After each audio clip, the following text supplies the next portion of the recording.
is a very special one because we are here to talk about Manik Bandyopadhyay's classic Putul Nacher Iti Kotha, and particularly its film adaptation by Shumon Mukhopadhyay, which has gained rave reviews and been selected for many prestigious festivals, including at Rotterdam. We have a few members of the cast here with us today. We are honored to have with us Dhritiman Chatterjee and Abir, who needs no introduction, Abir Chatterjee. Of course, we also have Shumon. We are hoping that Joya Ehsan is able to join us. She's not here yet. In conversation with them is noted poet and writer Tanmoy Chakraborty. I would invite all the panelists to take their seats on stage, and I hand over the reins of the session to Tanmoy da. রতরডামে শুরু হতে চলেছে একটি আন্তর্জাতিক চলচ্চিত্র একটা উৎসব। সেখানে বাংলা ক্যাটাগরিতে, বিগ স্ক্রিন ক্যাটাগরিতে আমরা একটু সাধুবাদ জানাই। আমাদের মধ্যে এসে গেছেন কুসুম, জয়া আহসান, যাকে নতুন করে চেনানোর আর প্রয়োজনীয়তা নেই। আমি বলি, যেখানে আমরা গল্পটা আটকে গেছিলাম যে ইন্টারন্যাশনাল ফিল্ম ফেস্টিভ্যাল অফ রতরডামে 30শে জানুয়ারি থেকে যে ফেস্টিভ্যাল শুরু হচ্ছে, সেখানে মানিক বন্দ্যোপাধ্যায়ের পুতুল নাচের ইতিকথার অ্যাডাপ্টেশন সিনেমা বানিয়েছেন, যেটা আমরা বাংলায় বলি অভিযোজন, সুমন মুখোপাধ্যায়। এই কারণে কথাটা বলা যে একটা সময় ছিল যখন ঋত্বিক ঘটক, সত্যজিৎ রায়, মৃণাল সেন, বুদ্ধদেব দাশগুপ্ত, তরুণ মজুমদার, এদের সকলের সিনেমাগুলো বিশ্ব সাহিত্যের দরবারে এবং বিশ্ব সিনেমার দরবারে দাপিয়ে বেড়াতো সমস্ত ফেস্টিভ্যালগুলোতে। এখন আমরা অস্বীকার করে উপায় নেই যে বাংলা সিনেমার সেই দিনটা অনেকটা ম্রিয়মান হয়ে এসেছে। কিন্তু আজকের দিনে দাঁড়িয়ে সুমন মুখোপাধ্যায় যখন ইন্টারন্যাশনাল ফিল্ম ফেস্টিভ্যাল অফ রতরডামে মানিক বন্দ্যোপাধ্যায়ের পুতুল নাচের ইতিকথা 90 বছর বাদে দেখাচ্ছেন, তখন আমাদের বাঙালি হিসেবে, বাংলা সিনেমার শ্রোতা দর্শক হিসেবে এবং বাংলা সাহিত্যের পাঠক হিসেবে আমাদের খুব ভালো লাগছে, খুব আনন্দ হয়।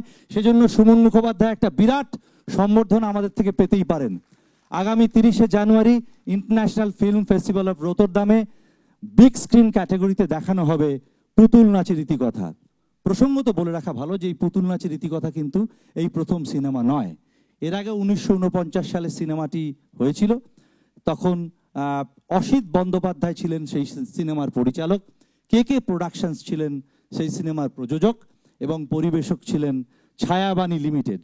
শ্রী এবং প্রাচী সিনেমা হলে এই দুটো জায়গায় সিনেমাটি দেখানো হয়েছিল। আপনারা যদি সন তারিখের হিসেব করে দেখেন গল্পে গিয়ে, তাহলে দেখবেন সে সময় মানিক বন্দ্যোপাধ্যায় বেঁচে ছিলেন। মানিক বন্দ্যোপাধ্যায় টিকিট কেটে বা আমন্ত্রিত হয়ে সে সময় সিনেমা হলে সিনেমা দেখতে গেছিলেন কিনা সে প্রশ্ন পরে আমি দর্শকদের থেকে জেনে নেব। আর আমাদের আলোচনা শেষে আমি যে চেয়ারটায় বসে আছি, এই চেয়ারটা সকলের হয়ে যাবে। শেষে ডিরেক্টরস চেয়ার থেকে আপনাদের সব প্রশ্নের উত্তর দেবেন সুমন মুখোপাধ্যায়। তো আমরা গল্পে ঢুকি। প্রথমেই আমরা যাব সুমন মুখোপাধ্যায়ের কাছে। প্রসঙ্গত বলে রাখা ভালো, অরুণ মুখোপাধ্যায় কিন্তু এই পুতুল নাচের ইতিকথা একসময় মন্তব্য করেছিলেন, যদি আমি ভুল না বলি। তো আমরা এই সিনেমার গড়ে ওঠার কাহিনী, গল্প, তার কাস্টিং, কেন তিনি মানিক বন্দ্যোপাধ্যায়ের পুতুল নাচের ইতিকথাকে বেছে নিলেন, সে প্রশ্নে প্রথমে আমরা ডিরেক্টরকেই করব। নমস্কার। প্রজাতন্ত্র দিবসের সকালে আপনাদের সবাইকে অভিনন্দন যে এসেছেন পুতুল নাচের ইতিকথার আলোচনা শুনতে। পুতুল নাচের এখানে অবশ্যই আমার যারা সহকর্মী তারা আছেন, যেমন আবির, জয়া, ধৃতিমানদা, তেমনি এই চলচ্চিত্রের প্রযোজক সমীরণ দাস, যার সমস্ত সহযোগিতা না পেলেই ছবি করা হতো না, তিনিও আছেন। সমীরণ সামনে বসে আছে। সমীরণ দাঁড়াও একটুখানি, সবাইকে নমস্কার করো। Thank you. আর আরেকজন সহশিল্পী সুব্রতনাথ মুখোপাধ্যায়, তিনিও আছেন। তিনি যদিও আমাদের যামিনী কবিরাজের চরিত্রে অভিনয় করেছেন, সুব্রতনাথ। আসলে এই পুতুল নাচের ইতিকথার সঙ্গে আমার সম্পর্ক, উপন্যাসটির সঙ্গে সম্পর্ক আমার ছাত্র অবস্থায়, সাহিত্যের ছাত্র হিসেবে তুলনামূলক সাহিত্য বিভাগে যখন পড়ছি, তখন যে কটি উপন্যাস আমাদের বলা হয়েছিল পড়া বাধ্যতামূলক, বাংলা সাহিত্য তথা আন্তর্জাতিক সাহিত্যের ক্ষেত্রে, তার মধ্যে একটি পুতুল নাচের কথা। আচ্ছা, আরেকটি ব্যাপারে ধৃতিমানদা আমাকে একটু সাবধান করে দিয়েছেন, এখানে হয়তো অনেক অবাঙালি শ্রোতাও রয়েছেন, তাদের জন্য কয়েকটি কথা হয়তো ইংরেজিতে মাঝে মাঝে বলতে হতে পারে, তা সেই জন্যে ক্ষমা করবেন। সো না, ক্ষমা করবেন মানে বাংলা ভাষায় উপন্যাস বাঙালিরা আলোচনা করছে।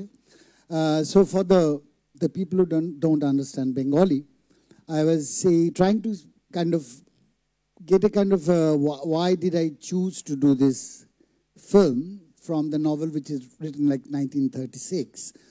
So actually my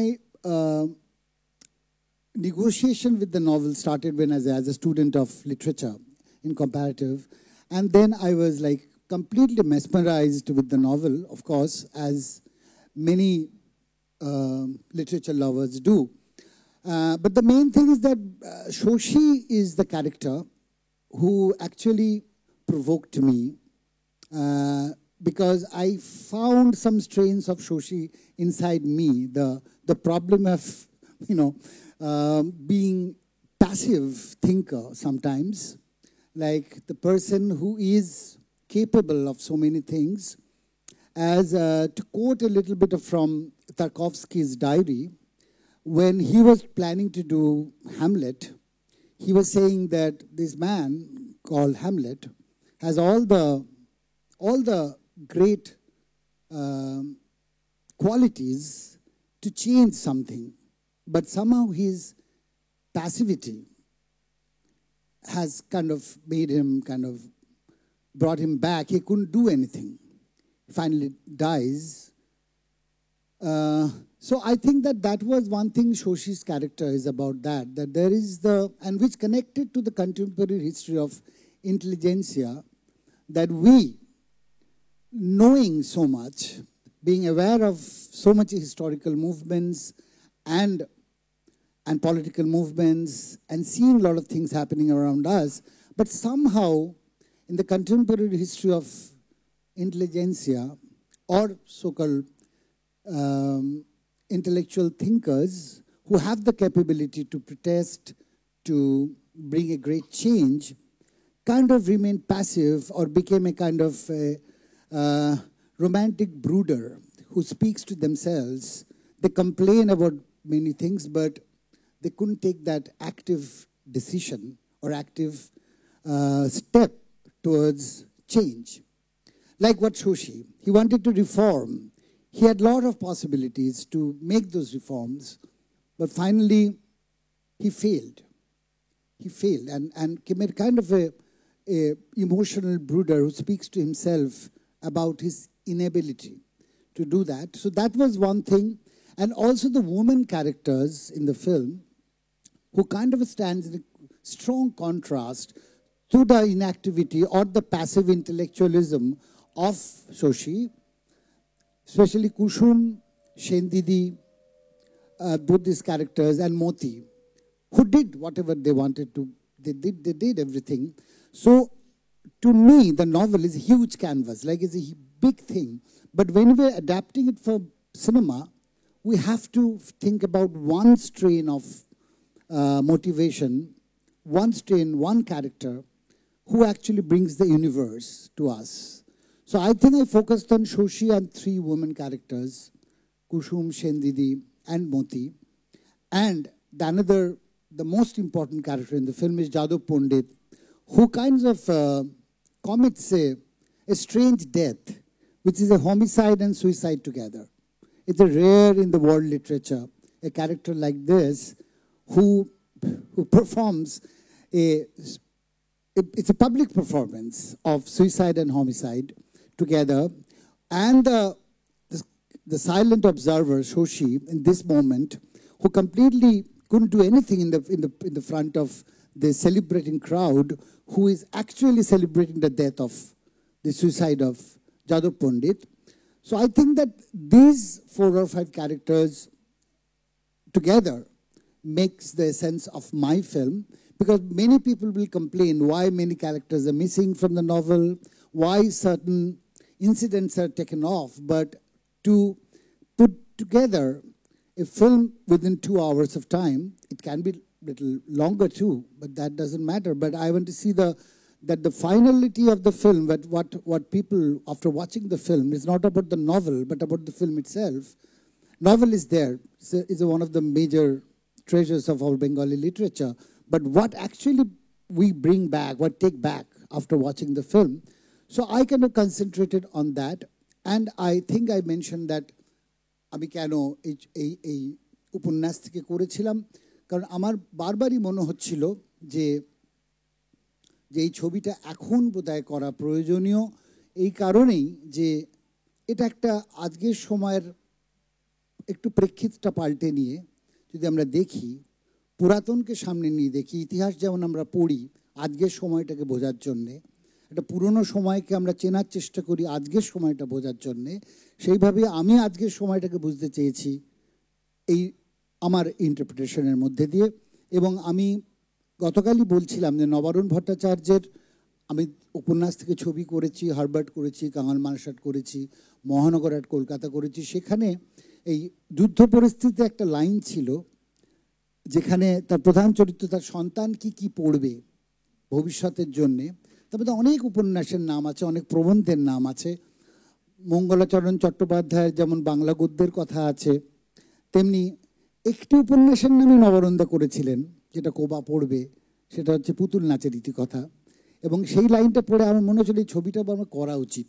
আর যে কথাটা ও বললো যে হ্যাঁ, আমার বাবা অরুণ মুখোপাধ্যায় একটি মঞ্চ বিন্যাস করেছিলেন পুতুল নাচের ইতিকথা থেকে, সেইটি মঞ্চায়ন দেখে, সেটা প্রায় 20 বছর আগে দেখার পর আমি আবার, ফলে এইটা আমি প্রায় 20-25 ধরে লালন করছি এই ছবিটা করার, কিন্তু হয়ে ওঠা হয়নি। শেষ পর্যন্ত সমীরণ দাস এবং ক্যালাইডোস্কোপের বদান্যতায় আমি ছবিটা করে উঠতে পারলাম এই গত বছর। এটা আমার প্রাথমিক। Thank you, Shumanda. When you are talking about the adaptation, I must say a word that there is one thing, the books and the cinema are just like the fruits, like apple and orange. They are fruits but different in taste. This is the adaptation, what we explain in cinema and talking about books. And one thing, you are talking about the comparative literature, I must mention one novel of Thomas Hardy, The Return of the Native. I think that students of, and he's a student of comparative literature, and the students of English literature are also here. Probably they know about the Thomas Hardy's The Return of the Native. There's two characters. One is the Eustacia, a beautiful lady, and Climb Your Bright. And the plot was in Egdon Heath. And in that novel also, there was context of unfaithful desire and tragic love. And this is very similar to the novel of Manik Bandyopadhyay, but they were different in other sense. আমরা next যাই শশীর কাছে, ডাক্তারবাবুর কাছে। যেহেতু ধৃতিমানদা বলেছেন যারা ইংরেজি শ্রোতা আছেন তাদের জন্য দু এক কথা বলার, ডাক্তারবাবুর কাছে যাব। বসে আছেন শশী ডাক্তার। তো উপন্যাসটা শুরু হয়েছে, আপনারা যারা পড়েছেন, একটা মৃত্যু দৃশ্যের মধ্য দিয়ে, যে একটা বজ্রাহত গাছে একটি ব্যক্তি দাঁড়িয়ে আছে, হারু ঘোষ তার নাম, সে মারা গেছে। শশী ডাক্তার, সে একজন ডাক্তারি পাশ করে গ্রামে ফিরেছে। গ্রামে ফিরে সে উন্নততর জীবনের জন্য শহরে ফিরে যেতে চায়, কিন্তু সে আর শহরে ফিরে যেতে পারেনি। গ্রামের প্রকৃতি, পরিবেশ, সমস্ত কিছুতে সে আটকে গেছে। সে ইনডিসিশনে ভোগে, দেখে মনে হয় না আবিরকে, কনফিউশনে ভোগে। সে একটা ইন্টেলেকচুয়াল ফেলিওর। সে নিজেই, আবার অনেকে বলেছেন সে প্রোটাগনিস্ট। সে কি সে নিজে জানে না। গাঁওদিয়া গ্রাম থেকে সে ফিরে যেতে পারেনি। কিন্তু উপন্যাসের এন্ট্রিটা আমি একটু পড়ছি, বাদবাকিটা আমাদের ডাক্তার, শশী ডাক্তার আবির বলবেন। এমনভাবে শশীর এন্ট্রি হয়েছিল উপন্যাসে, যেহেতু মানিক বন্দ্যোপাধ্যায়ের উপন্যাস এবং অ্যাডাপ্টেশনের কথা বারবার আসছে, তাহলে আমাদের লিটারেচারটাও একটু জানা দরকার। এমনভাবে হচ্ছে, শশী বলিল, নৌকো ওদিকে নিয়ে যা গোবর্ধন, ওই শ্যাওড়া গাছটার কাছে, এখান দিয়ে নামানো যাবে না। বট গাছটার সামনাসামনি খালের পাড় অত্যন্ত ঢালু, বৃষ্টিতে পিছল হইয়া আছে। গোবর্ধন লগি ঠেলিয়া নৌকো পাশের দিকে সরাইয়া লইয়া গেল। 7 মাইল তফাতে নদীর জল 24 ঘন্টায় 3 হাত বাড়িয়াছে। খালে স্রোতও বড় কম নয়। শ্যাওড়া গাছের একটা ডাল ধরিয়া ফেলিয়া নৌকা স্থির করিয়া গোবর্ধন বলিল, আপনি লায়ে বসবে এসো বাবু, আমি লাবাচ্ছি। শশী বলিল, দূর হতভাগা, তোকে ছুতে নেই। এবারে শশী ডাক্তার, আপনি বলুন। নমস্কার, সুপ্রভাত। প্রথমেই আপনাদের সকলকে প্রজাতন্ত্র দিবসের শুভেচ্ছা। আপনারা যারা এখানে এসছেন এই আমাদের এই সেশন এই কারণে বা যে কোনো কারণেই হোক, তাদেরকে আরও একবার অভিনন্দন জানাই। Very good morning to all of you. পুতুল নাচের ইতিকথার যে মূল কথাগুলো কেন সুমনদা বানাতে চেয়েছিলেন এতদিন ধরে, সেটা সুমনদার তরফ থেকে বললেন।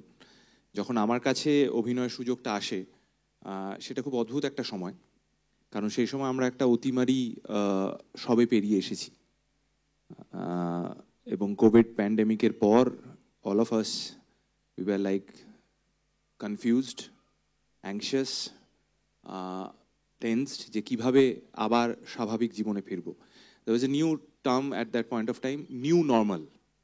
Though I didn't find any normalcy in that new normal, but somehow আমাদের মনে হয়েছিল যে কোথাও গিয়ে, সবসময় আমার সেটা মনে হয়, we need to tell stories, human stories. এবার পুতুল নাচের ইতিকথা যে আমার তার আগে খুব পড়া ছিল তা নয়।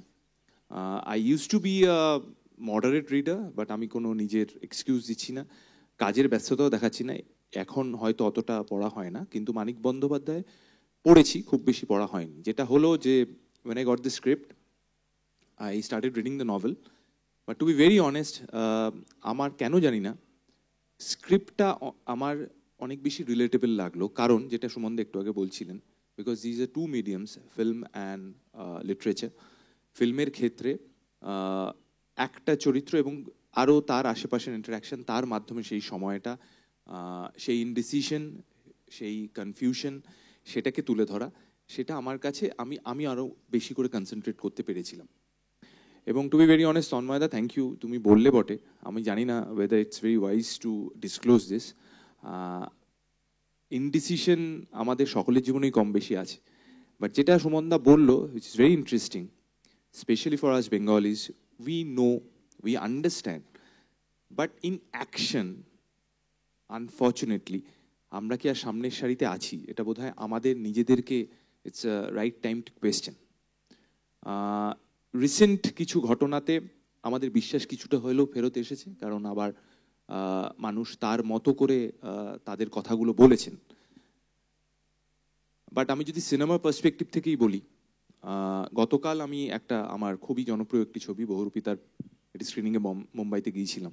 সেখানেও কিন্তু এই কথাটা বারবার উঠে এলো যে এই যে বাংলা সাহিত্য, বাংলা সিনেমা, বাংলা ভাষাভাষী এত মানুষ গোটা পৃথিবী জুড়ে, কিন্তু বাংলা সিনেমা নিয়ে, বাংলা সাহিত্য নিয়ে তাদের অনেক নলেজ, উইজডম, কিন্তু আমি যেহেতু সিনেমার মানুষ, আমি সিনেমার জায়গা থেকেই বলি, কেন এখনো আমরা রেগুলার রিলিজ করতে পারছি না? সেখানেও কিন্তু ওই ভাবনা আর অ্যাকশন এর মধ্যে কোথাও হয়তো একটা ফারাক থেকে যাচ্ছে। আর শশীর কথা যদি বলি, আমরা যেখান থেকে তন্ময়দা তুমি শুরু করলে, সেই দৃশ্যটা আমরা কিছুটা ট্রেলারেও দেখতে পাই। শশী, আমাদের সিনেমার সময়কাল, the time period we have been chosen was second world ওয়ারের আগে, জাস্ট শুরু হচ্ছে, হ্যাঁ, জাস্ট শুরু হচ্ছে সেই সময় এবং চলছে এরকম সময়। তো সেই সময় একটি ছেলে, যে কিনা বলা যেতে পারে অজপাড়াগা থেকে এসে কলকাতায় পড়াশোনা করেছে, ডাক্তারি নিয়ে পড়াশোনা করেছে, কাজেই বোঝাই যায় পড়াশোনা শুধু নয়, অ্যাওয়ারনেসের দিক থেকে, ওয়ার্ল্ড নলেজের দিক থেকে সে তার গ্রামের যারা, তাদের তুলনায় অনেকটা এগিয়ে আছে। এবং সে শহুরে সভ্যতা, কলকাতা সেই সময় যে সভ্যতা বলো, যে ইন্টেলেকচুয়ালিজম বলো বা যা কিছু, তার সঙ্গে সে চকিন করেছে পুরোটা। এবার সে যখন গ্রামে ফেরত যায়, সে তার প্রথমত তার নিজেকে ভীষণ মিসফিট লাগতে আরম্ভ করে, এবং সে মোটামুটি he had a backup plan, যেটা আমরা ট্রেলারেও দেখি। হি সেজ টু হিজ ফাদার যে I am not going to stay here in this village, I am going out, I will know the world. কিন্তু কোথাও যেন সে শিকড়ে আটকে পড়ে যায় এবং সে কিছুতেই বেরোতে পারে না। এই যে আমি জানছি, আমি বুঝছি, আমি একটা স্টেজ অবধি হয়তো সেটা বোঝানোর চেষ্টা করছি। এই যে দেখো, তুমি ওই সংলাপও বল, তোকে ছুতে নেই, একজন কলকাতায় পড়া ডাক্তারের মুখে হয়তো এই সংলাপটা আয়রনিক্যাল শোনায়, হয়তো সে স্যাটারিক্যাল একটা জায়গা থেকেও বলেছে, কিন্তু সে এগুলোও জানে, আবার সে সভ্যতার অন্য দিকটাও জানে, কিন্তু সে কিছুতেই এই বেড়াটা পেরিয়ে বেরোতে পারে না। এবং আমরা উপন্যাসের শেষেও দেখি, সিনেমা শেষেও দেখি, সে এই জীবনটাতেই কোথাও যেন আটকে পড়ে যায়। তো আমার মনে হয় এটা শুধু সেই সময়ের নয়, আমাদেরও বহু মানুষের মধ্যে কোথাও এই এই এই এই মনোভাবটা এখনো আছে। সেই কারণে আমার কাছে স্ক্রিপ্টটা অনেক বেশি মনে হয়েছিল, কখনোই আমার মনে হয়নি যে অনেক পুরনো একটা গল্প বলছি। আমার মনে হয়েছিল গল্পগুলো আরও নতুন করে বলা উচিত, কারণ I sincerely believe that if you don't know our roots, if you don't know our history, how do you know ourselves? কারণ আজকে আমি যেখানে দাঁড়িয়ে আছি সেটা তো একদিনে হয়নি, বহু বছর ধরে ভাবনা চিন্তা, আমাদের জীবনযাপন, সেখান থেকেই এখানে এসে পৌঁছেছি। আর সিনেমার ক্ষেত্রে বলি, সুমনদার সঙ্গে এটা আমার প্রথম কাজ। I was a bit surprise যখন সুমনদা আমাকে শশীর চরিত্র অভিনয় করতে বলেন, কারণ সুমনদার যেহেতু বেড়ে ওঠা, বড় হওয়াটা থিয়েটার, স্টেজ ইত্যাদি থেকে, তো আমারও বাড়ির সকলে তাই, কিন্তু আমার নিজে কখনো স্টেজ করা হয়নি। সো আমার মনে হয়েছিল যে maybe some stage actors will be chosen, কিন্তু আমি খুবই খুশি যে এইরকম একটা চরিত্রে আমাকে অভিনয় করার সুযোগ দেওয়া হয়েছিল। এবং আরও একবার বলি, ওই সময়টা খুব ইম্পর্টেন্ট ছিল, because at that point of time আমরাও নিজেরা না ফিগার আউট করার চেষ্টা করছিলাম যে আমরা কিভাবে কাজ করব, কারণ আমাদের কাজটা ছিল মানুষের সঙ্গে। এবং অদ্ভুত, the pandemic made us somehow realise যে মানুষের সঙ্গে থাকাটা নাকি বিপদ। মানে আমার মনে হয় এর থেকে বড় অস্ত্র তো যারা অস্ত্র চান হাতে তাদের আর দেওয়া যায় না, যে এখানে মানুষের সঙ্গেই তুমি একসঙ্গে হতে পারবে না। বাকি আমার দুজন সহ-অভিনেতা এখানে আছেন, আমার প্রযোজক এখানে আছেন, আরও একজন সহ-অভিনেতা এখানে আছেন। আমি বরুণদাকেও দেখতে পাচ্ছি, বরুণদা অনেক পিছনে বসে আছেন, সামনে এসে বসলে ভালো হতো বরুণদা। অভিনয় বা চলচ্চিত্রের জায়গা থেকে আলোচনাটা হয়তো আর একটু পরে হবে, বাট এই উপন্যাস, এই সময়, এই চরিত্রগুলো, এবং বারবারই শশীর কাছে এই কনফিউশনগুলো ফেরত আসতে থাকে যে এই মানুষগুলো এইভাবেই খুশি, তাহলে আমি তাদের কি বোঝাবো, আমি কি বলবো, বারবারই এটা আসতে থাকে। এবং প্রথম দিকে যতটা নাও সক্রিয়ভাবে চেষ্টা করতে থাকে, পরেও আস্তে আস্তে আস্তে আস্তে যেমন গুটিয়ে যায়, এবং সেখানে হয়তো তার ব্যক্তিগত কিছু সম্পর্ক অনেক। আমি একটা ছোট্ট জিজ্ঞাসা নিয়ে শশী ডাক্তারের কাছে ফিরছি, যে এই অভিনয় করতে করতে বা উপন্যাস পড়তে পড়তে কখনো কি তোমার মনে হয়েছে যে একটা, যে পুতুল নাচের ইতিকথা যে নাম, আমরা যারা পুতুল নাচ দেখেছি, যে একটা মানুষটাকে দেখা যায় না, পুতুলটাকে সুতো দিয়ে নাচানো হয়, এখানে কি ফ্রয়েডিয়ান লিবিডোই একটা মানুষকে পুতুলের মতো নাচিয়ে চলেছে, সেটা কি শশী ডাক্তার মনে করে? ফ্রয়েডিয়ান লিবিডো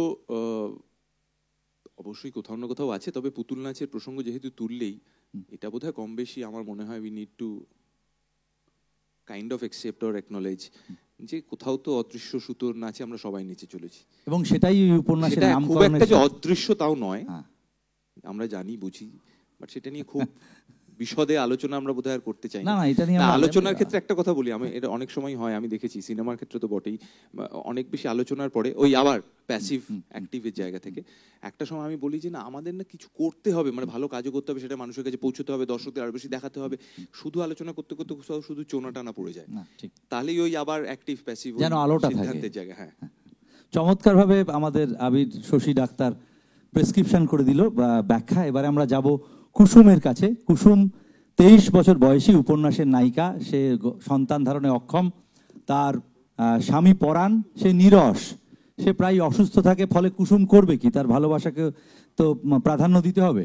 সেই কুসুম শশী ডাক্তারকে বলছে, আপনারা দেখবেন উপন্যাসেও লেখা আছে, যে আপনার সামনে এসে দাঁড়ালে আমার শরীরটা এমন করে, কেমন করে কেন ছোটবাবু, এরকম একটা ডায়লগ। এবং তারপরের ডায়লগটা আমরা যারা বাংলা সাহিত্য পড়েছি বা বাংলা স্কুল কলেজে পরীক্ষা দিয়েছি, প্রত্যেকের এটা নিয়ে প্রশ্ন আসতো এবং আমরা পাতার পর পাতা লিখেছি, সেটা সকলেই শরীর শরীর তোমার মন নাই কুসুম, এই কথা আমাদের মুখে। তুমি ওইদিকেই প্রায় আমায় চালিত করে দিয়েছিলে। না না, ফ্রয়েডিয়ান লিবিডো আমি আবার আলোচনা ডাক্তারির মতো প্রেসক্রিপশনে এড়িয়ে গেছো আর কি রোগটাকে বুঝে। না, আমি আনছি না। আর যে ক্লিপিংটা আমরা দেখলাম তাতে বোধহয় ডায়লগটা আমরা দেখলাম যে লাল টকটক করে তাতানো লোহা ফেলে রাখলে তাও আস্তে আস্তে ঠান্ডা হয়ে যায়, যায় না? এবার আমরা যাব কুসুমের কাছে। সে কাব্য জানে না, সে শরীর দিয়ে ভালোবাসতে জানে। তাহলে কি সবই প্লেটোনিক প্রেম, শরীর বলে কিছু নেই? কুসুমের কেমন লেগেছে উপন্যাসের নায়িকা হিসাবে? যে কোনো অভিনেতার জন্যই আসলে এই কুসুম চরিত্রটি, মানে কি বলবো, যখন আমায় বলা হলো তো তারপর আর কিছু ভাববার তো কোনো অবকাশই নেই। আমি তো একবারেই, মানে এটা কিছু কাজ হয় না, নিজের জন্যই একেবারে রেখে দিতে হয়, জীবনের জন্য কিছু শিল্প, কিছু শিল্পের জন্য কিছু শিল্প। কিন্তু এই চরিত্রটি করবার পর আমার মনে হয়েছে যে হ্যাঁ আমি আমার জন্য কিছু করলাম, বা আমার জন্য এটি মানে আমি করতে পেরেছি প্রোফাইলের জন্য, মানে একেবারে এটা লোভীর মতোই। আমার মনে হয় যে কোনো অভিনেতা এটা তার জন্য ভীষণ লুক্রেটিভ। আর যখন অভিনয় করেছি চরিত্রগুলো সব জীবন্ত দেখতে পাচ্ছিলাম, নিজেকে ধীরে ধীরে কুসুমের মতো করবার মন এবং মাথাটা তার মতো করবার চেষ্টা করছিলাম। কিন্তু চরিত্রটি আসলে এত আধুনিক সেটি বলছিল যে অন্যান্য যত চরিত্র আছে এই ছবিতে, এই উপন্যাসে আমার মনে হয় সবচেয়ে বেশি আধুনিক, এবং সময়ের চাইতে তো এগিয়েও এখনকার জন্যও সে ভীষণ আধুনিক একটি চরিত্র। কোনো রকম ইনহিবিশন নেই, না শরীরের না মনের। সে জায়গা থেকে এরকম একটা চরিত্র করতে, মানে শশী চরিত্রটিকে সে কিন্তু অনেকখানি সে গাইড করছে বা রেগুলেট করছে অনেকখানি, যে জন্য শশী কিন্তু অ্যাফেক্টেড হচ্ছে। আমরা ছবিটির একটি সময় গিয়ে আমরা দেখতে পাবো আসলে। আর হ্যাঁ, উপন্যাসে যা রয়েছে, যতখানি ব্যাপ্তি রয়েছে, প্রতিটি চরিত্রই তো ওভাবে দেখানো সম্ভব নয়, তবে যেটুকু প্রয়োজন কুসুম চরিত্রের সেটুকু আমরা দেখতে পাবো। এবং বাকিটা তো এখন দর্শক যদি আবার বিচার করতে বসে তাহলে সেটি আলাদা কথা, কিন্তু আমি আমার সাধ্যমতো চেষ্টা করেছি কুসুম চরিত্রটি করবার জন্য। অনেক ধন্যবাদ জয়া তোমাকে, যে এই খোলা কথাটা মন দিয়ে খোলাভাবেই বলে দিলে, এবং সেটা অবশ্যই আমাদের ডিরেক্টর সুমন মুখোপাধ্যায়ের মুন্সিয়ানা, যে এরকম একটা চরিত্রকে, মানিক বন্দ্যোপাধ্যায়ের এরকম একটা উপন্যাসকে এই সময়ে 90 বছর বাদে, যখন আমরা নানান রকম জিনিস দেখতে দেখতে এবং একটা যখন প্রিন্ট মিডিয়া থেকে একটা ইলেকট্রনিক মিডিয়ায় পৌঁছে গেছি, সময়কে ফেলে অনেকটা এগিয়ে এসেছি, তখন এইটা বলাটা এই সিনেমার মধ্য দিয়ে এটা একটা বিরাট শক্ত কাজ। সুমন মুখোপাধ্যায় সেটা পেরেছেন। আমরা এবার পরের যে চরিত্রটির কাছে যাব, আমার হাত পা কাঁপছে সত্যি। আমার মা আর জেঠিমা আজকে সকালবেলা বলেছে তুমি এর পাশে বসবি। সত্যজিৎ রায়ের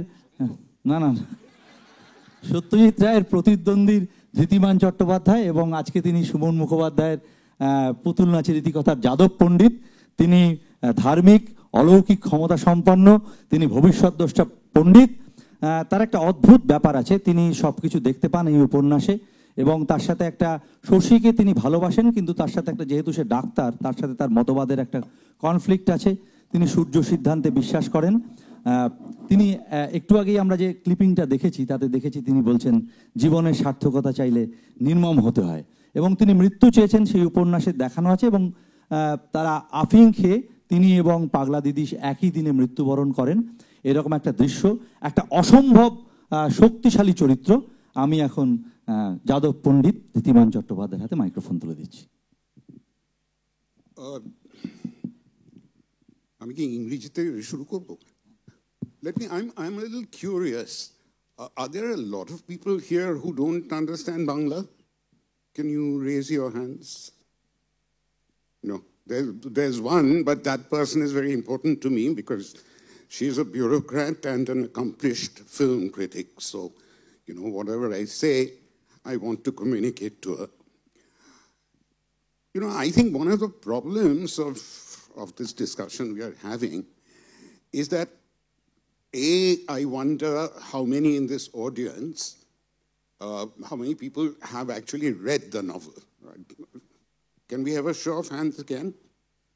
Oh, a lot of people have. That's very encouraging. So that's one issue. The other issue is that, we really can't analyze now the novel with the film, because we can't, none of you have seen the film, so we can't give away anything about the film. So that's one issue. The other issue is that এই যে ব্যাপারটা, যে সাহিত্যর সঙ্গে cinema, যাকে আমরা বলতে পারি রিমিডিয়েশন, এই রিমিডিয়েশন অনেকভাবে আলোচিত হচ্ছে। আপনারা কোনোদিন যদি SRFTI তে বা যাদবপুর ইউনিভার্সিটির ফিল্ম ডিপার্টমেন্টে যান তাহলে দেখতে পাবেন আলোচনা হচ্ছে। কাজে এই আলোচনার তো কোনো শেষ নেই। এবং কালকে আমি পড়ছিলাম এই ইস্যু নিয়ে একটা এসে, সেখানে প্রথম লাইনটাই হচ্ছে যে everybody says that the film was not as good as the novel. I think this is this is a reaction that a lot of us tend to have. Okay, so I am not going to even try to compare the film with the novel, because that may lead to revealing things to an audience which hasn't seen the film.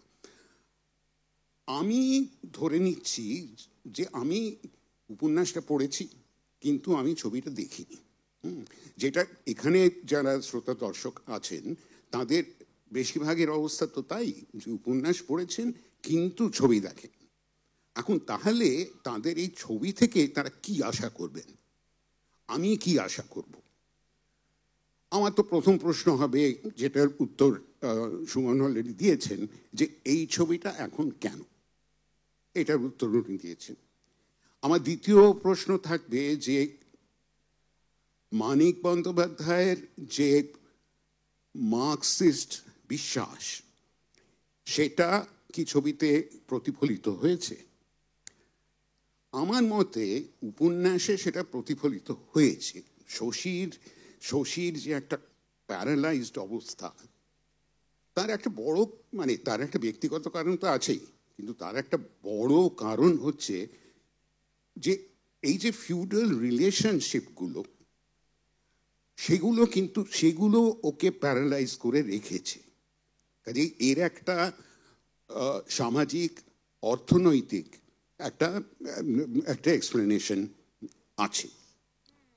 এই গেল 2 নম্বর, যে এই মানিক বন্দ্যোপাধ্যায়ের যে দর্শন, সেটা ছবিতে প্রতিফলিত হয়েছে কিনা সেটা সম্বন্ধে আমার কিন্তু উৎসাহ থাকবে।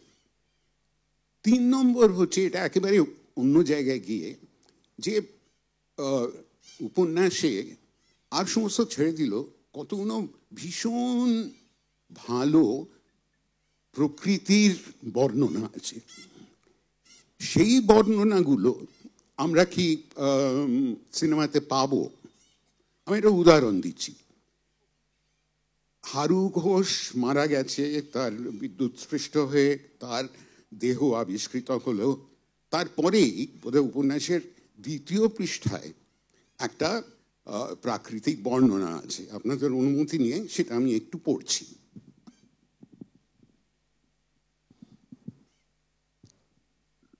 যদি খুঁজে পাই। বৃষ্টি থামিতে বেলা কাবার হয়ে আসলো। আকাশের এক প্রান্তে ভীরু লজ্জার মতো একটু রঙের আভাস দেখা দিল। বটগাছের পাখায় পাখিরা উড়িয়া আসিয়া বসিল, এবং কিছু দূরে মাটির গায়ে গর্ত হইতে উইয়ের দলকে নবোদগত পাখা মিলিয়া আকাশে উড়িতে দেখিয়া আবার সেই দিকে উড়িয়া গেল।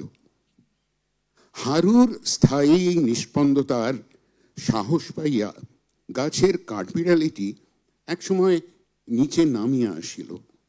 ওদিকে বুঁদি গাছের জালে একটা গিরগিটি কিছুক্ষণের মধ্যেই অনেকগুলি পোকা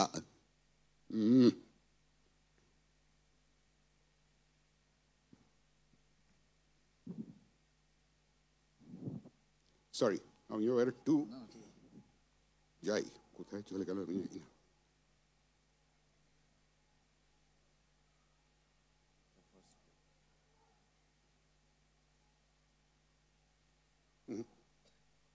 সরি, আপনাদের একটু ধৈর্য ধরতে বলছি। আমরা তো গল্প শুনতেই চাই। হ্যাঁ, জানেন তো, বিশেষ করে আমাদের মতন লোকের কাছে যন্ত্র মানেই যন্ত্রণা। কোথায় যে হারিয়ে গেছে খুঁজে পেতে একটু সময় লাগবে।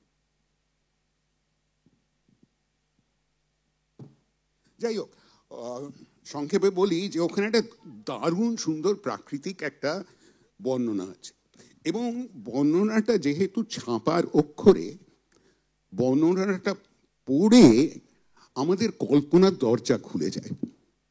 আমরা ওটাকে নিজেদের মতন করে আমরা ছবি দেখতে আরম্ভ করি।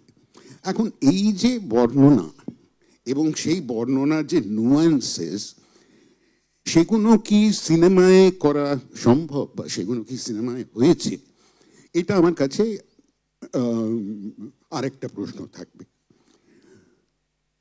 চরিত্রায়নের দিক থেকে আমি যদি ব্যক্তিগত কথা বলি, আমি কিন্তু কখনো আমি একটা চরিত্র অভিনয় করতে আমি যখন বলা হয়, তখন বইটা যদি আমার পড়া থাকে তো হলো, যদি না থাকে তাহলে কিন্তু আমি ইচ্ছে করেই পড়ি না। যেমন ধরুন প্রতিদ্বন্দ্বী আমি এখনো পড়িনি। আমার সুনিতার লেখা অবভিয়াসলি ভালো লাগে, কারণ আমার মনে হয় যে আমার দায়বদ্ধতা হচ্ছে চিত্রনাট্যের প্রতি এবং পরিচালকের ভিশন, আমি যতদূর বুঝতে পেরেছি তার প্রতি। উপন্যাসের প্রতি আমার কোনো দায়বদ্ধতা নেই অভিনেতা হিসেবে। তো এই ক্ষেত্রে আমার উপন্যাস পড়া ছিল অবভিয়াসলি যাদব পণ্ডিত, কিন্তু আমি যখন যাদব পণ্ডিতের সংলাপ পাই এবং ডিরেক্টরের সঙ্গে যখন সেটা আলোচনা করি, তখন আমার কিন্তু পয়েন্ট অফ রেফারেন্স ওইটাই। যাদব পণ্ডিত উপন্যাসের যাদব পণ্ডিতের সঙ্গে এই যাদব সিনেমার স্ক্রিপ্টের যাদব পণ্ডিতের মিল থাকুক বা না থাকুক, আমার দায়বদ্ধতা কিন্তু স্ক্রিপ্টের যাদব পণ্ডিতের কাছে। এখনকার মতন এইটুকু থাক, পরে হয়তো আরেকটা। অসংখ্য প্রশ্ন ডিরেক্টরের সামনে এবং যারা দর্শক শ্রোতা বন্ধু আছে তাদের সামনে তুলে দিলেন জ্যোতিমানদা। আমাদের সময় কিন্তু শেষ হয়ে আসছে। তার মধ্যখানে সুমনদা বলেছিলেন অনেক নতুন দর্শক এবং শ্রোতা এসছেন, আমরা কি আরেকবার দেখে নেব? আপনি বলেছিলেন যেমন ওই ট্রেলারটা। আচ্ছা, শেষে আমরা দেখে নেব।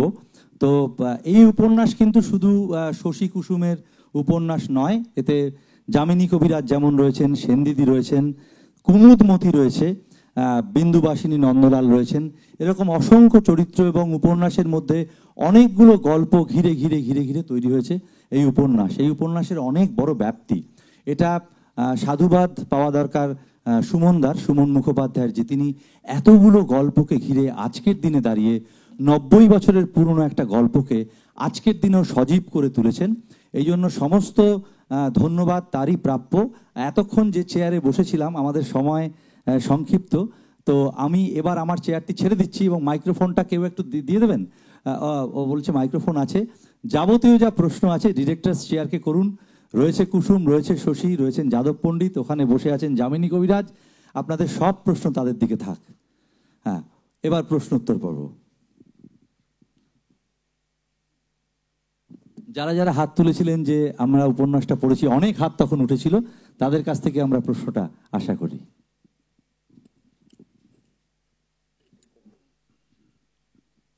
নমস্কার, আমি অঞ্জন ব্যানার্জি। প্রত্যেককে শুভেচ্ছা আর অভিনন্দন। আমার একটাই প্রশ্ন, যে যেহেতু আবির আর জয় আপনারা দুজনেই আগে অনেকগুলো চলচ্চিত্রে অভিনয় করেছেন, যেরকম আবর্ত বা বিসর্জন বা বিজয়া, ক্লাসিকে অভিনয় করা কতটা শক্ত? আর যেহেতু এটা দুজনের একসঙ্গে কাজ নয়, যদি এরকম হতো যে ক্লাসিক দিয়েই আপনারা একসঙ্গে কাজ শুরু করেছেন, যেহেতু একটা কেমিস্ট্রি তৈরি হয়ে গেছে, তো সেক্ষেত্রে কতটা অ্যাডভান্টেজিয়াস পজিশনে রয়েছেন আপনারা? যে কোনো একজন দিতে পারেন উত্তর।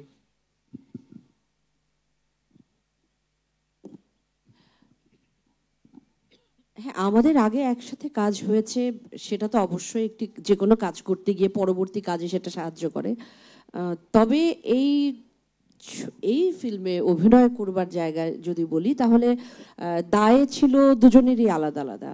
কারণ এমন সমস্ত কাল চরিত্র, সেগুলোকে নিয়ে ধারণ করে সেগুলোকে রক্ত মাংসে রূপদান করাটাই তো সবচেয়ে বড় চ্যালেঞ্জ। আর অনেকখানি সহজ হয়েছে অবশ্যই, শশী যেহেতু আবির অভিনয় করেছে, আমার জন্য সহজ হয়েছে সেটা বলবো। তবে এটা ঠিক, এক ধরনের চাপ আমরা অনুভব করি সবসময় যখন আমরা এই সাহিত্য নির্ভর চরিত্রগুলোকে, খুব সিগনিফিক্যান্ট চরিত্রগুলো আমরা অভিনয় করতে যাই বা ডিল করতে যাই, কিন্তু আমাদের ওপরে যতখানি বর্তায় ডিরেক্টরের কাছে অনেকখানি চলে যায় বলে একটু নির্ভর হয়ে কাজ করি। আর সুমনদা লালদা এত গাইড করেছেন এবং যখন চিত্রনাট্য আমাদেরকে দিয়েছেন, আমরা চেষ্টা করেছিলাম আসলে শুধু চিত্রনাট্যটাকেই ফলো করতে। অবশ্যই কুসুমের দর্শন, কুসুমের আসলে কুসুমের ভেতরের মনোজগৎটা ধরবার জন্য আমি যেমন একটু দেখেছি, কিন্তু আমি একেবারে সুমনদার কাঁধে ভর দিয়ে, চিত্রনাট্যর উপরে ভর দিয়ে নির্ভর করেই আমি চরিত্রটি পোট্রে করবার চেষ্টা করেছি। আবির কিছু বলবে? আমি খুব বেশি একটা জিনিস যেটা ধৃতিমানদা বললেন, খুব খুব ইম্পর্ট্যান্ট একটা কথা, যে সাহিত্য নির্ভর কোনো চরিত্র যখন পর্দায় ফুটিয়ে তোলা হয়, আমি একদম একমত ধৃতিমানদার সঙ্গে। যেহেতু সিনেমাটা ডিরেক্টরস মিডিয়া, ডিরেক্টরস ভার্সন, কাজেই তিনি কিভাবে চরিত্রটা তৈরি করেছেন এবং তিনি কিভাবে দর্শকের সামনে চরিত্রটাকে তুলে ধরতে চাইছেন, সেটা বেশি গুরুত্বপূর্ণ আমার কাছেও। যেরকম জয়াও বললো যে সাহিত্য নির্ভর ছবির ক্ষেত্রে আমাদেরও মাঝে মধ্যে ওই ইনডিসিশন বা একটা চিন্তা থাকে, কারণ আমরাও এই চরিত্রটার হয়তো কখনো প্রেমে পড়েছি, আমরাও এই চরিত্রটাকে ভালোবাসি, কিন্তু সবসময় মাথায় রাখতে হবে যে পরিচালক যেটা চাইছেন, যেভাবে দেখাতে চাইছেন, সেটা বেশি গুরুত্বপূর্ণ। আর একসঙ্গে অভিনয়ের ক্ষেত্রে বলি, অবশ্যই এটা আমরা অনুভবও করেছি যে আমাদের একসঙ্গে অভিনীত চরিত্র, আমার আর জয়া বা চলচ্চিত্র, সেটা মানুষের কাছে খুব জনপ্রিয় হয়েছে। সেটা যেরকম একদিক থেকে ভালো লাগা আছে, আর একদিক থেকে সেটা একটা দায়িত্বও বাড়িয়ে দেয়, যে কখনো যেন মানুষের না মনে হয় যে আগে এরকমই চরিত্রে বা এরকমই দেখেছি, আবার কখনো যেন মনে না হয় টেকেন ফর গ্রান্টেড অডিয়েন্সকে করছি আমরা, যে ওরা তো আমাদেরকে আগে ভালোবেসেছেন, তাহলে আমরা একটু কমপ্লেসেন্ট বা রিল্যাক্টেন্ট হয়েও কাজ করতে পারি, সেটা যেন কখনো মাথায় না আসে। যা অত্যন্ত সুদক্ষ একজন অভিনেত্রী। এবং সুমনদার কথায় বলি যে এই ছবির শুটিং একদম, আমি সিনেমার জায়গা থেকে বলছি, আমি অনেকদিন পরে আমার পরিচালককে বলতে শুনলাম যে আমি এই সিনেমাটা বেশি দিন ধরে শ্যুট করব। ঠিক এক্স্যাক্টলি কদিন সেটা আমি বলছি না, কারণ আমি বিশ্বাস করি আমরা বড্ড বেশি বিহাইন্ড দ্য সিন নিয়ে আজকাল আলোচনা করি, তাহলে না ম্যাজিকটা কোথাও চলে যায়। আমরা তো জানি আমরা একটা জিনিস তৈরি করছি, সিনেমাটা যে সত্যি নয় সেটা আমরা সবাই জানি। এবার কোনো দৃশ্য নির্মাণ হলো, কোনো চরিত্র নির্মাণ হলো, এত বিহাইন্ড দ্য সিন যদি দেখাতে থাকি, তাহলে তো সেই ম্যাজিকটা চলে যায়। কিন্তু এটা আমার কাছে খুব রিঅ্যাসুরিং ছিল যে আমার পরিচালক আমাকে এবং প্রযোজক আমাকে বলছেন যে এই ছবিটি করতে গেলে যে ক্যানভাস, এই যে প্রকৃতি, এই যে জিনিসগুলো ফুটিয়ে তুলতে গেলে যে সময় দরকার শুটিংয়ের, সেই সময়টা দেওয়া হচ্ছে পরিচালককে এবং অভিনেতাকে এবং সব কলাকুশলীদের। সেটা খুব রিঅ্যাসুরিং ছিল আমার কাছে। থ্যাংক ইউ আবির। আরেকটি, হ্যাঁ সুমনদা কিছু বলবেন? আমি জাস্ট, যেহেতু ধৃতিমানদা এরকম কতগুলো প্রসঙ্গ উত্থাপন করলো, ওই উত্তর দেওয়ার অবকাশটা আমি ছাড়তে চাইছি না, কারণ খুবই গভীর প্রশ্ন। মানে হঠাৎ চরিত্র অভিনেতা থেকে উনি সমালোচকের কুর্সিতে বসলেন বলা যেতে পারে। না, একটা যেটা ছিল, এই মৌসুমে না সুমন, বড্ড বেশি কথা বলতে হয়, কারণ রোজই তো একটা না একটা কিছু হচ্ছে, সেটা একটু মুখস্থ হয়ে যায় ঠিকই। না, আসলে যেটা একটা হচ্ছে যে প্রথম কথা, যে সাহিত্যে যে চিত্রকল্প তৈরি করেন একজন সাহিত্যিক, একজন ঔপন্যাসিক, তার ধরনটাই অন্য। কারণ তিনি পাঠকের যেটা কল্পনার উপর অনেকটা নির্ভর করছেন, বা সেই কল্পনাকে উস্কে দিতে চাইছেন সেই জায়গাটা। এবং যে প্রকৃতির যে বর্ণনা, এটা নিয়ে একটা খুব সুন্দর কথা আছে বার্টল ব্রেশ, জার্মান প্লে রাইটের, যে উনি চার্লি চ্যাপলিনের ছবি দেখতে গেছিলেন, এবং একটি দৃশ্য যেখানে চার্লি হঠাৎ একটা প্রচণ্ড বরফের উপর থেকে ছিটকে পড়ে সেই চরিত্রটির সেই মোমেন্টটার কোনো সংলাপও লাগেনি, কিছুও লাগেনি, কিন্তু একটা বড় বার্তা মানুষের কাছে পৌঁছে যায়। কিন্তু ব্রেক্ট বলছেন যে এই দৃশ্যটা যদি আমি থিয়েটারে করতে হতো, একটা গোটা দৃশ্য লিখতে হতো। ফলত এখান থেকেই বোঝা যায় যে চিত্রকল্প যেখান থেকে তৈরি করেন ঔপন্যাসিক, সেটা যদি আমি হুবহু চলচ্চিত্রে তার অনুকরণ করতে যাই ভিজুয়াল মাধ্যমে, সেটা কখনো হয় না। সেটা যারা বড় বড় চিত্র পরিচালক, যারা সাহিত্য নিয়ে কাজ করেছেন, তা পৃথিবীর অনেক নামই করা যায়, তারাই এটা বারবার বলেছেন যে সাহিত্যর দাসত্ব করো না চলচ্চিত্র করতে গিয়ে। তুমি সাহিত্য যেভাবে পড়েছ তার থেকে যে কারণ মানুষ তো দেখছেন ছবি রক্ত মাংস, কারণ উপন্যাস পড়তে তো রক্ত মাংস দেখছি না, বা তার প্রকৃতিগুলোকে দেখছি না, কল্পনা করছি, ধরে নিচ্ছি যে নদীর জলটা এরমভাবে যাচ্ছে, বা গাছে, বা একটা শিয়াল ওভাবে তাকিয়ে আছে, যেটা এই প্রথম একটা পৃথিবীর শ্রেষ্ঠতম একটা বলা যায় শুরুয়াদ। মানে আমি গ্যাব্রিয়েল গার্সিয়া মার্কেজের 100 Years of Solitude আর পুতুল নাচের কথার প্রথম কয়েক পাতার কথা বলবো, যে একদম অনবদ্য একদম, কিন্তু ফলে ওইটাকে অনুকরণ করা সম্ভব নয়। আমি যেটা চেষ্টা করেছি তার নির্যাসটুকু নিয়ে আমার মতো করে একটা দৃশ্যগত ব্যাখ্যা করতে, সিনেম্যাটিক ব্যাখ্যা করতে। ফলে cinema is the primary concern for me, the cinematic reality, সেই জায়গাটা। আর যেটা বারবার বলেছেন মার্কসিস্ট আর ফ্রয়েডিয়ান যে কথা বারবার দুটো উঠে আসছে, মানিকবাবু সম্পর্কে বারবারই কথাগুলো ব্যবহৃত হয়, কিন্তু সত্যি কথা বলতে কি মানিকবাবু যত পড়েছি তত মনে হচ্ছে এই ক্যাটাগরিকে উনি কিন্তু লেখার সময় এগুলো মনে রাখেননি। উনি মার্ক্সবাদী ছিলেন কি উনি ফ্রয়েডে বিশ্বাস করতেন বা কি মনস্তত্ত্বে বিশ্বাস করতেন সেটা বোধহয় শেষ কথা নয়। যে কোনো বড় সাহিত্যিকের ক্ষেত্রেই তাই ঘটে, তারা এগুলোকে উত্তীর্ণ করে যান, তারা মানুষকে মানুষের মতোই চেনেন, তারা মানুষের মনোজগতে সেই জায়গাটা ধরার চেষ্টা করেন যে যার যেগুলো এই ব্যাখ্যার বাইরে, মানে বক্স থিঙ্কিংয়ের বাইরে। ফলে মানিকবাবুকে যতই মার্ক্সবাদী বলে ব্যাখ্যা করার চেষ্টা করেছেন, তিনি বারবার কিন্তু সার্কাভেন্ট করে গেছেন তার উপন্যাস দিয়ে, তার সাহিত্য দিয়ে। কারণ সেটাই হচ্ছে একমাত্র স্মারক যেটা থেকে আমরা চিনতে পারি একটা লেখককে, যে তিনি কীভাবে চরিত্রগুলো তৈরি করছেন। অনেকেই বলেন ফেটালিস্টিক, পুতুল নাচের রীতিকথা, কিন্তু নয়, ফেটালিস্টিক নয়। যেটা যেটা আমার মনে হয় যে ধৃতিমানদা বললেন, যে ইতিহাস, রাজনীতি, সামাজিক চাপটাকে এড়িয়ে গিয়ে শুধু একটা কেউ নেপথ্যে চালাচ্ছেন আমাদের জীবনগুলোকে, সেটা পুরোটাও মেনে নেওয়া আবার সম্ভব নয়। আবার সেইটা একদমই যে নেই এটাও মানিকবাবু বলেননি। এই মিশ্রণটাই একজন বড় লেখক করতে পারেন, যে এই কোনো জায়গায় একটা এই অনেকগুলো খোলা মুখ রেখে দেন চরিত্রের ক্ষেত্রে, তার ঘটনার ক্ষেত্রে। সেই জায়গাটা আমার কাছে ইম্পর্টেন্ট। আমরা যারা সাহিত্য একটু বোঝার চেষ্টা করেছি ছাত্র হিসেবে, তাদের কাছে এই খোলা মুখগুলোই সবচেয়ে বড় কথা। এবং মানিকবাবুরই উপন্যাসে এটা আছে। আমি চলচ্চিত্রে আমার মতো করে চেষ্টা করেছি সেটা একরকমভাবে ব্যাখ্যা করার, আমার চলচ্চিত্রের ভাবনায়, ভাষায়। আরেকটা জিনিস এই প্রসঙ্গে আমার মনে হয় মনে রাখা উচিত, সেটা হচ্ছে যে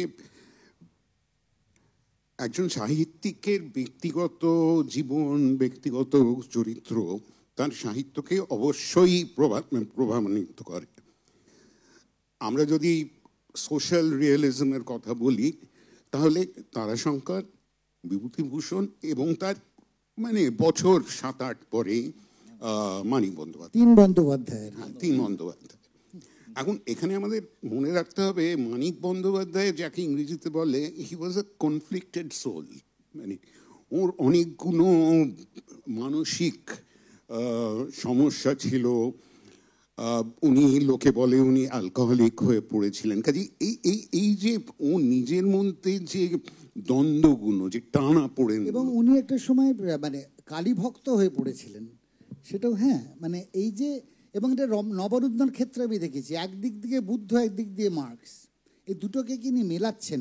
এই যে ভাবনার জগৎটা, যেটা মনে যে জীবনটাই, যাপনটাই সাহিত্যে উগড়ে দিচ্ছেন, যেমন কাফকা করতে পেরেছিলেন, তেমনি মানিক বন্দ্যোপাধ্যায় করতে পেরেছিলেন। নিজের যাপনটাকেই সাহিত্যে কোথাও দিতে পারছেন বলে মনে হয়, পৌঁছে দিতে পারছেন সাহিত্যের ভাষায়, এইটা বলে মনে হয়। আমার মনে হয় আপনারা সব প্রশ্নের উত্তর পেয়ে গেছেন, সময় সংক্ষিপ্ত। বাকি প্রশ্নের উত্তরের জন্য আমাদের সিনেমাটা, আচ্ছা একটি প্রশ্ন, ঠিক আছে। Thank you. নমস্কার, আমার নাম রাহুল সরকার। আমার প্রশ্নটা সুমনবাবুকে। যেহেতু এই উপন্যাসটা অনেকটা পুরনো এবং 90 বছরের পুরনো আমরা শুনছি, সেটা যখন আপনি চিত্রনাট্য করছেন, কোনো জায়গায় কি আপনার মনে হয়েছে এটাকে সময় উপযোগী করার জন্য কোনো চেঞ্জেস দরকার? কারণ এটা একটা কালজয়ী উপন্যাস, তো সেই ব্যাপারে যদি কিছু বলেন। একটা খুব বড় চেঞ্জ আমি করতে পেরেছিলাম। নিশ্চয়ই আমি চিত্রনাট্য প্রথম করি 2005 সালে, সেখান থেকে ক্রমাগত বদলাতে বদলাতে 2022-এ যখন ছবিটা করছি, অনেক বদলই ঘটে গেছে। এবং সামাজিক পরিবেশ, রাজনৈতিক পরিবেশই সেই বদলগুলো ঘটাচ্ছে চিত্রনাট্যে। তো সবচেয়ে বড় ট্রান্সপোজিশন যেটা করতে পেরেছি আমি, সেটা হচ্ছে গল্পটাকে আমি এনেছি মূল উপন্যাসের যে সময় সারণী, তার থেকে অনেকটা আমি এগিয়ে এনেছি। আমি ঠিক দ্বিতীয় বিশ্বযুদ্ধ যখন চলছে সেই সময়টা এনেছি, এবং কলকাতায় জাপানিরা বোমা ফেলছে এই ঘটনারও ইঙ্গিত আছে আমার ছবিতে। কারণ আমি কেন করেছিলাম কেউ বলতে পারে এটা আমার কোনো মন গড়া অভিলাষ যে আমি হঠাৎ ট্রান্সপোজ করলাম কেন উপন্যাসটাকে।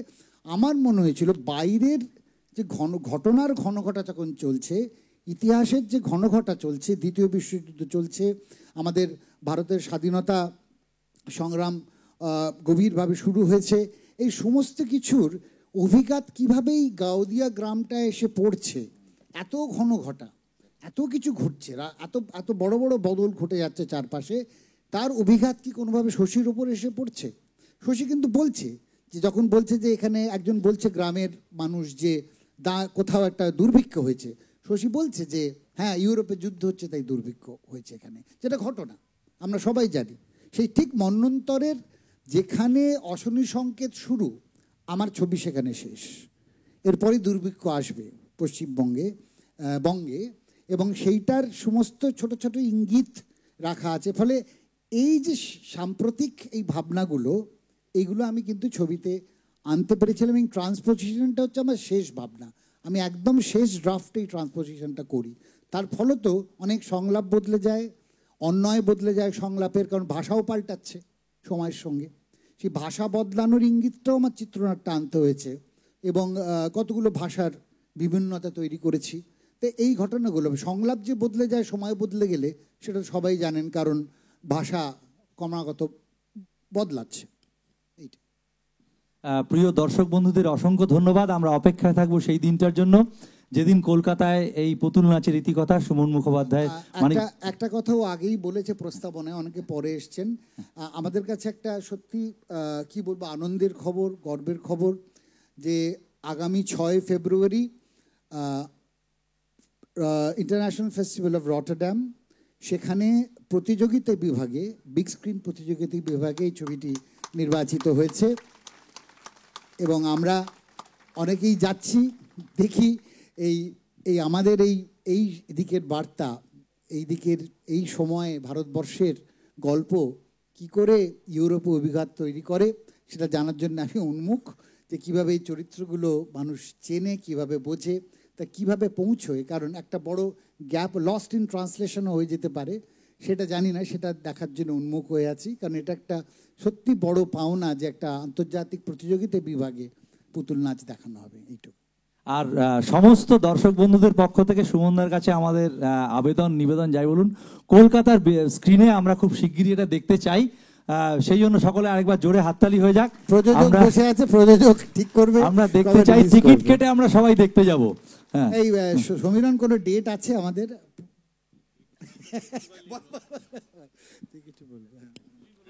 না, কেন?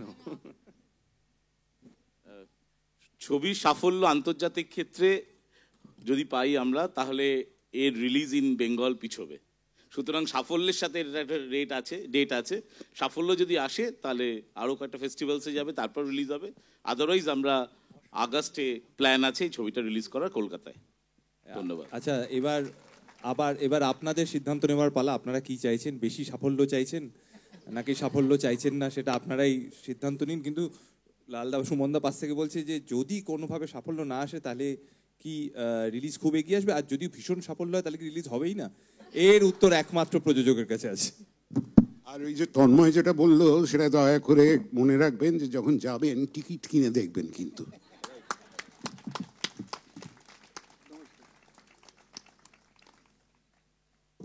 তাহলে আজকে আমরা এখানেই শেষ করছি। পরের অনুষ্ঠানের জন্য তাগাদা দিচ্ছি, প্রায় দাঁড়িয়ে আছে।